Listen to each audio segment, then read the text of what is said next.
સુરેન્દ્રનગરથી સમાચાર બોગસ તબીબની ધરપકડ। ચોટીલાના ગુંદા ગામે એસઓજીની કાર્યવાહી। ડિગ્રી વગર તબીબે ખોલ્યું હતું ક્લિનિક। 8 વર્ષથી ડિગ્રી વગર કરતો હતો સારવાર। દવાના જથ્થા સાથે આરોપીની ધરપકડ। મૂળ પશ્ચિમ બંગાળના રાજુ ગોલ્ડરની ધરપકડ। ભાવનગરથી સમાચાર સતત બીજા દિવસે દબાણ હટાવ કામગીરી। શાક માર્કેટ વિસ્તારમાં દબાણ દૂર કરાયા। દબાણ કામગીરીથી પાથરણાવાડામાં આક્રોશ। પાર્કિંગમાં રહેલી 101 લારી સીલ કરાઈ છે। 500થી વધુ લોકોએ મનપા કચેરીએ કરી છે રજૂઆત। રોજીરોટી રળી ગુજરાન ચલાવતા દેવા કરી રજૂઆત કરાઈ છે।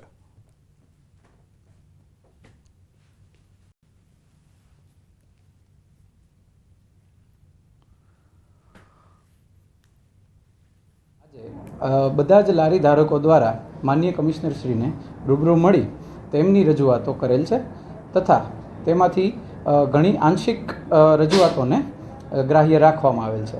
જ્યારે લોકોને નડતરરૂપ પ્રશ્નો અંગે કમિશનર શ્રી દ્વારા તેઓને પણ એ બાબતે સુધારો કરવા સૂચના આપેલ છે। કોઈ પણ માણસ વ્યાપાર કરે અમને કશું જ વાંધો નહીં, પણ પબ્લિકને નડતર થાય, પબ્લિકને તકલીફ થડે એવું થાય તો એનું આપ ધ્યાન રાખજો। તો વેપારીને પણ સૂચના આપી દીધી છે, જે જરૂરી સૂચનાઓ છે। અત્યારે મૂળ મુદ્દો હતું પાર્કિંગનું।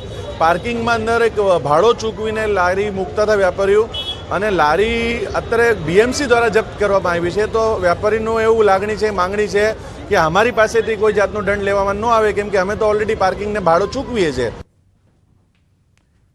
તો હાલના દ્રશ્યો પણ આપ જોઈ રહ્યા છો। તેઓનું સ્પષ્ટ કહેવું છે કે તેઓએ પૈસા ચૂકવીને અહીંયા આગળ લારી મૂકી હતી। સાથે જ કમિશનરને જ્યારે રજૂઆત કરવામાં આવી છે તો તેઓએ પણ તેઓની વાતને ગ્રાહ્ય રાખી છે। આજની બેઠકમાં આપ જાણો છો એ પ્રમાણે માલધારી સમાજ એ અમને ગઈકાલે ટેકો જાહેર કરેલો છે। એટલે માલધારી સમાજના એકતા સમિતિના અધ્યક્ષ નાગજીભાઈ દેસાઈ અમારી સાથે ઉપસ્થિત છે। ગુજરાતમાં મોલે સલામ ગરાસિયા સમાજના 8 લાખ મત છે। એ પૈકી આજે અમારી સાથે સામેથી આ મૂવમેન્ટને ટેકો આપવા માટે સુરેન્દ્રનગર જિલ્લા મોલે સલામ ગરાસિયા ક્ષત્રિય સમાજના યુવા અગ્રણી શાહિદભાઈ અમારી સાથે ઉપસ્થિત છે। અમારી સવારે કારડિયા રાજપૂત સમાજના અગ્રણી આગેવાનો સાથે, નાળોદા રાજપૂત સમાજના અગ્રણી આગેવાનો સાથે પણ ચર્ચા થઈ છે।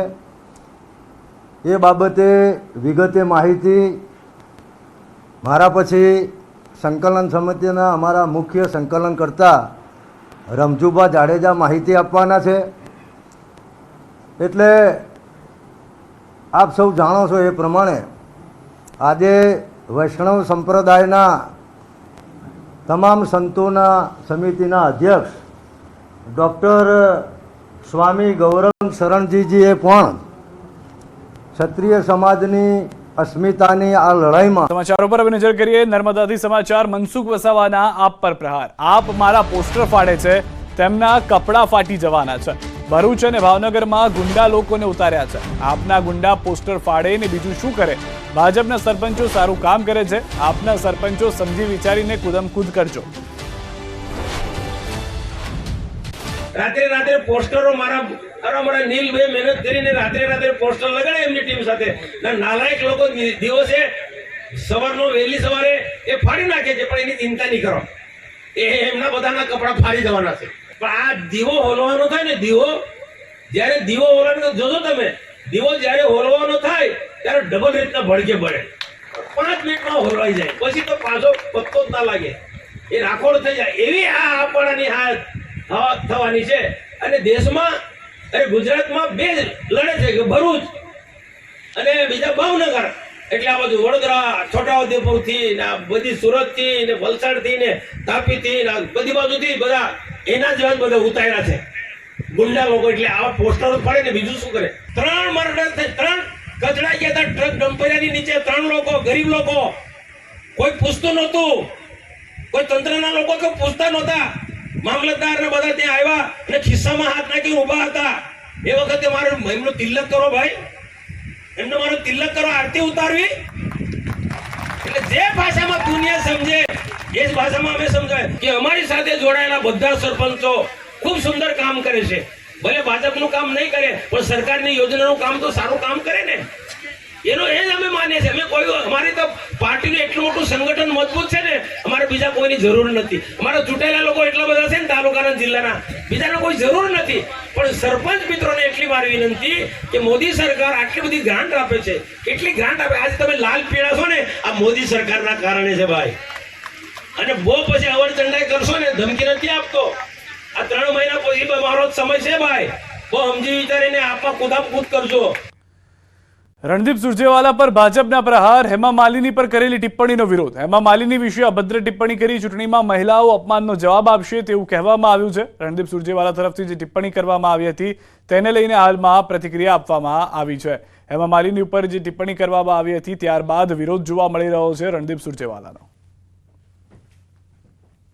કોંગ્રેસે જે પ્રમાણે વાણી વિલાસ કરીને નારી શક્તિઓનું અપમાન કર્યું છે, આ સમય આવી ગયો છે કે આ દેશની अर्धी आबादी, आधी आबादी जिसे हम कहते हैं, જેના માટે નારી શક્તિ વંદન અધિનિયમ બિલ પણ પ્રસાર કરવામાં આવ્યો છે, એનો મુંહ તોડ જવાબ નારી શક્તિ આ લોકસભાના ઇલેક્શનમાં આપશે. આ તરફ ભાજપ પ્રદેશ પ્રમુખ CR પાટીલે નડિયાદમાં બૂથ કાર્યકરો સાથે સંવાદ કર્યો, જેમાં પાટીલની સાથે ખેડા લોકસભાના ઉમેદવાર દેવુસિંહ ચૌહાણ, નરહરી અમીન, ગોરધન ઝડફિયા સહિત નેતાઓ ઉપસ્થિત રહ્યા. ખેડા લોકસભાના કાર્યકરો સાથે સંવાદ દરમિયાન પાટીલે ભાજપને ભવ્ય જીત અપાવવા કામ માટે લાગી જવા સૂચના આપી. સાથે જ કોંગ્રેસ ઉમેદવારની ડિપોઝિટ પરત કરવા અને ભાજપનો 400 પારના આંક સાકાર કરવા માટે આહવાન કર્યું. બૂથ પ્રમુખનો ઉત્સાહ વધારતા પાટીલે પોતાનો અનુભવ કહીને ભાજપની જીતનો મંત્ર આપ્યો. સાથે જ કાર્યકરોને સંકલ્પ પણ લેવડાવ્યો. આ બધાના નામ મેં વાંચ્યા ને એટલે મને તો ખબર છે કે તમે બધી લઈ આવ્યા છો, પણ જેમ બધી લઈ આવ્યા તેમ તમે કોંગ્રેસના ઉમેદવારની આ વખતે ડિપોઝિટ લેવા જવાની એને તસ્દી ના પડે એટલું કરી દેજો. એટલે હું સવારે ઉઠું એટલે પહેલા આંખ ખોલું, પછી પાછી આંખ બંધ કરી દઉં અને પછી એક મનમાં સંકલ્પ કરું કે મારો જન્મ જીતવા માટે થયો છે.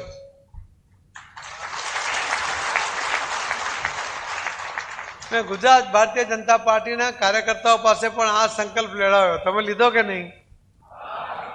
નહીં લીધો તો એકવાર ફરી લે લો કે મારો જન્મ જીતવા માટે થયો છે. કરાર આધારિત શિક્ષકોને ચૂંટણીની કામગીરી સોંપવામાં આવતા વિપક્ષે અનેક સવાલ ઉઠાવ્યા છે. કોંગ્રેસ પ્રવક્તા હેમાંગ રાવલે શિક્ષણ મુદ્દે આકરા પ્રહાર કર્યા. જ્ઞાન સહાયકોની ભરતી કરાર આધારિત કરવામાં આવતી હતી. જ્ઞાન સહાયકોનો કરાર 4 મે સુધીનો હતો. તેઓને વેકેશનનો પગાર આપવામાં નહીં આવે તેવું કહેવામાં આવ્યું હતું. તેમ છતાં 7 મેના રોજથી યોજાનારી ચૂંટણીની કામગીરીમાં જોતરાવવામાં આવ્યું છે.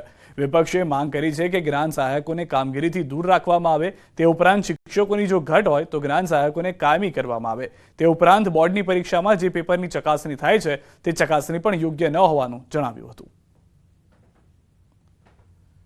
આ જ્ઞાન સહાયકો જે છે એમની સાથે મેં વાત કરી તો એમનો કરાર 4 મે પતી જાય છે. 5મી મે થી વેકેશન ચાલુ થાય છે, એટલે કે એમને 4 મે સુધીનો જ એમનો કરાર હતો. છતાં પણ જ્ઞાન સહાયકોને સરકાર જોડે પૂરતો સ્ટાફ ન હોવાથી આ જ્ઞાન સહાયકોને ચૂંટણીની કામગીરીમાં 7મી મે જોતરવામાં આવ્યા છે. ભાવનગરમાં લોકસભા ચૂંટણી અંતર્ગત કામગીરીને આખરી ઓપ આપવામાં આવી રહ્યો છે. આ અંગે કલેક્ટરે જણાવ્યું કે ભાવનગર લોકસભા મત વિસ્તારમાં કુલ 19,09,000 મતદાતા નોંધાયા. જિલ્લામાં કુલ 1,965 મતદાન મથક પર મતદાન થશે. ચૂંટણી પ્રક્રિયા માટે 10,191 કર્મચારીની નિમણૂક કરવામાં આવી છે. ચૂંટણી પંચની સૂચના મુજબ મતદાન મથકો પર ડ્યુટી કરનારા કર્મચારીઓને ફરજિયાત પોસ્ટલ બેલેટ પેપરથી જ મતદાન કરવાનું રહેશે. એ પોસ્ટલ બેલેટ પેપરને ટપાલમાં નહીં મોકલવામાં આવે. મતદાન જાગૃતિ માટે પ્રાથમિક શાળાના બાળકો માટે નવતર અભિગમ અપનાવવામાં આવ્યો છે. મતદાનના દિવસે બાળકો માતા પિતાને કહેશે, મને તમારું ટપકું બતાવો.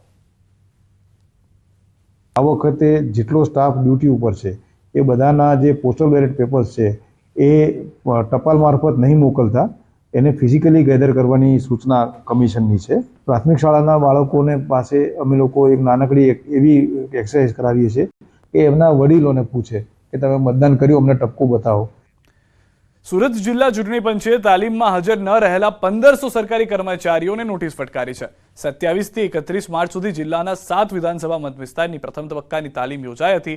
ચૂંટણીની કામગીરી સાથે જોડાયેલા 25,000 કર્મચારીઓને આ તાલીમ આપવાની હતી. જોકે તેમાં 10,000 જેટલા કર્મચારીઓ હાજર રહ્યા હતા, જેને લઈને તેમની પાસે ખુલાસો માંગવામાં આવતા 1500 કર્મચારીઓ કારણ આપી શક્યા ન હતા, જેથી જિલ્લા ચૂંટણી પંચે 1500 સરકારી કર્મચારીઓને નોટિસ ફટકારી છે. જો પોતે એવી ખોટી રજૂઆત અથવા તો ખોટા સર્ટિફિકેટ રજૂ કરશે તો જે તે વિભાગને આપણે જાણ કરીશું. જો 2 દિવસ ચૂંટણી પ્રક્રિયામાં સામેલ થઈ શકે તેમ ન હોય તો સરકારી નોકરી કરવા માટે કેવી રીતે એ ફિટ છે એ બાબતનું વિભાગનું આપણે ફિટનેસ સર્ટિફિકેટ મંગાવશું. ગુજરાત યુનિવર્સિટીની ગંભીર બેદરકારી. યુનિવર્સિટીની બીએસસીની પરીક્ષામાં છબરડો. આવતીકાલનું પેપર વિદ્યાર્થીઓને આજે જ આપી દેવાયું. બીએસસીના 6ઠ્ઠા સેમેસ્ટરની ચાલી રહી છે પરીક્ષા. વિષય કોડમાં ભૂલના કારણે આખું પેપર બદલાઈ ગયું. યુનિવર્સિટીને ભૂલ સમજાતા હાથથી લખેલું પેપર અપાયું. વિદ્યાર્થી નેતા યુવરાજસિંહ જાડેજાએ યુનિવર્સિટી તંત્ર પર ગંભીર સવાલો ઉઠાવ્યા છે. ગુજરાત યુનિવર્સિટીની આ ઘોર બેદરકારી છે. જવાબદાર લોકોને સસ્પેન્ડ કરો. વિદ્યાર્થીઓના ભવિષ્ય સાથે ચેડા ક્યાં સુધી ચલાવી લઈએ? સરકાર આ મામલે કાર્યવાહી કરે તેવી માંગ. યુનિવર્સિટીનો ઘેરાવ કરવાની પણ ચીમકી આપી છે યુવરાજસિંહ જાડેજાએ. પેપર નંબર 9 જે છે એ વિદ્યાર્થીઓનું પેપર આવતીકાલે હતું, જેની જગ્યાએ આજે પેપર નંબર 308 આજે પૂછવામાં આવ્યું, જેના કારણે પરીક્ષા 1 કલાક મોડી શરૂ કરવામાં આવી. જે પરીક્ષાની 11 વાગે ચાલુ થાય છે એ પરીક્ષા 12:30 વાગે ચાલુ કરવામાં આવી અને હાથથી લખેલું પ્રશ્નપત્ર તમામ સેન્ટરો પર પહોંચાડવામાં આવ્યા. એક વિષયની અંદર સબ્જેક્ટમાં કોડ નંબરમાં ફરક થયેલો, સબ્જેક્ટનો ફરક થયેલો, જે તુરંત જે તે પરીક્ષા ખંડમાં એને સુધારી અને એ તમામ વિદ્યાર્થીઓની પરીક્ષા રાબેતા મુજબ લીધેલ અને આવતીકાલે પણ રાબેતા મુજબ જ છે. એટલે ગંભીર સવાલો ઉભા થઈ રહ્યા છે કે પરીક્ષા નિયામકનું કેમ આમાં ધ્યાન નથી, વાઇસ ચાન્સેલર છે એનું કેમ ધ્યાન નથી, જે રજિસ્ટ્રાર છે એની આ ઘોર બેદરકારીઓ છે. એટલે આ ઘોર બેદરકારીઓ બાબતે અમે સરકાર પાસે નમ્ર અપીલ કરીએ છીએ કે તાત્કાલિક ધોરણે જેને પણ આ ઘોર બેદરકારી દાખવી છે એને તાત્કાલિક ધોરણે સસ્પેન્ડ કરવામાં આવે, એની ઉપર એક્શન લેવામાં આવે